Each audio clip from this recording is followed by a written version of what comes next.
Rejected. Joining me now is Congressman Hakeem Jeffries, Democrat from New York, and Dana Milbank of the Washington Post. Thank you both for being here. Thank you, Reverend. Congressman, you know, it's one thing for a former mayor who's really looking for relevance to say this stuff. But what about so-called serious Republican politicians, some flirting with running for president? What about them chiming in? Well, it shows a very troubling degradation of our politics to attack the commander-in-chief at a time when we should be concerned about the ISIL threat and what it presents to national security, to people of decency all across the world. You know, this is a president, Rev, who was raised in large measure by a white mother and two white grandparents, a grandfather of whom I believe served in World War II. He was educated at some of America's best institutions, at Columbia, at Harvard. But he wasn't brought up to love America. But apparently wasn't brought up to love America by a World War II veteran. He didn't bring him up to raise to love America. Absolutely. But the problem with the Republican attack machine is that facts don't matter. And if you look at this presidency, it's been one of the most successful in history, not just bringing us groundbreaking legislation to rein in Wall Street, to deal with the affordable health care crisis, but he's turned the economy around. He inherited an economic train wreck, and the economy's back on track. To me, that shows a tremendous love of America, his sacrifice, and his leadership through the office of the presidency. I mean, Dana, I thought we had gotten rid of all this ugliness and this vitriol in the last election. I mean, what is this all about?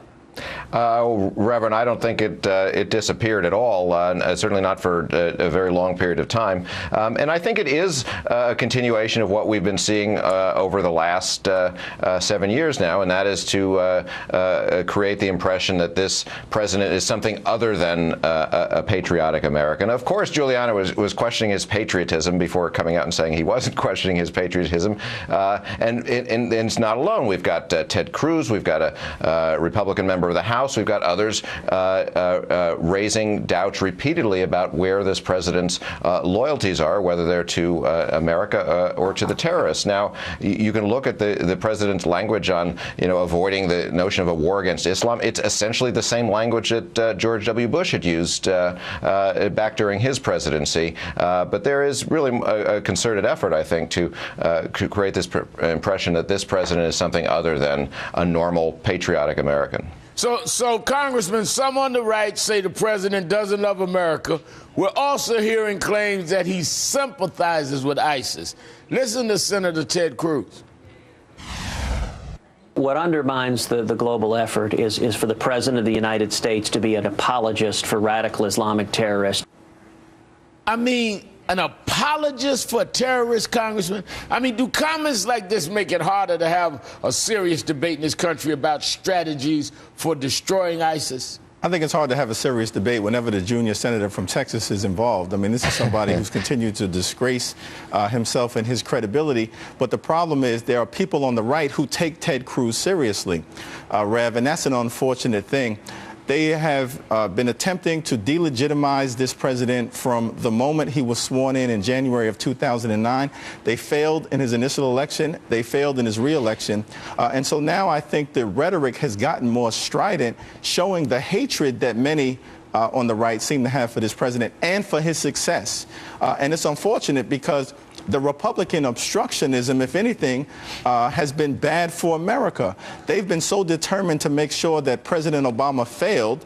They've been unsuccessful in that effort, of course, but they've limited even the aggressive economic progress that he's been able to make to the detriment of the American people. Now, Dana, since the ISIS threat emerged, since the beginning, we're seeing more and more right-wing pundits claiming the president is anti-American and anti-Christian and all these kind of conspiracy theories. Listen to this.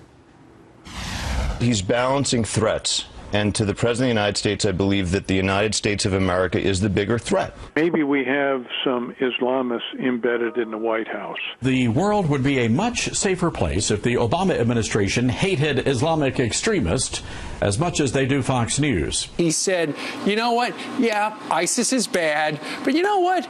Christians were just as bad as ISIS was a couple of centuries ago. He's making excuses, it seems, for ISIS's behavior, essentially saying we started it. So maybe, Dana, maybe the Republican politicians are just trying to satisfy these pundits that clearly galvanize their base.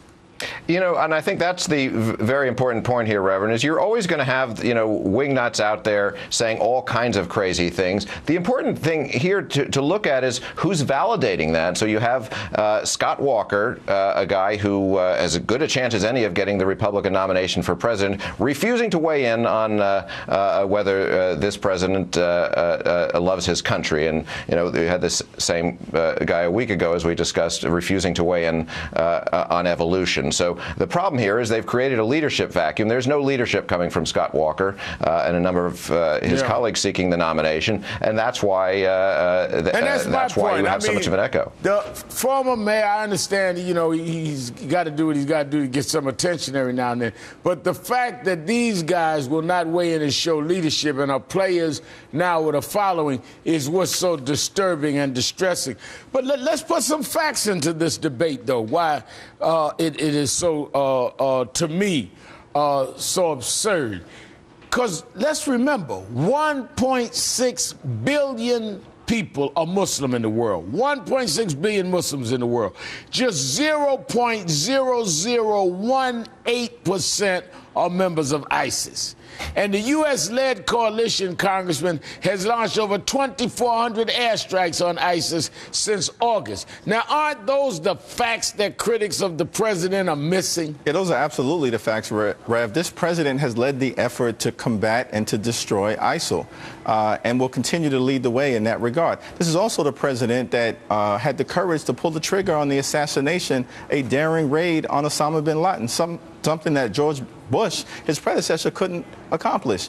And so I think the reality here is always very different than the facts presented by the Republicans, and it's unfortunate that there's a race to the bottom amongst Republican presidential candidates right now. And what I'm saying is that we can all disagree, but we don't have to be disagreeable, and you don't have to come with cheap shots. You know, I ran into Sarah Palin earlier this week at the SNL thing, and even she said, we both love America. I was stunned to hear her admit it, but I have it on tape. And that should be the basement of the discussion rather than the aberration. Congressman Hakeem Jeffries and Dana Milbank, thank you both for your time.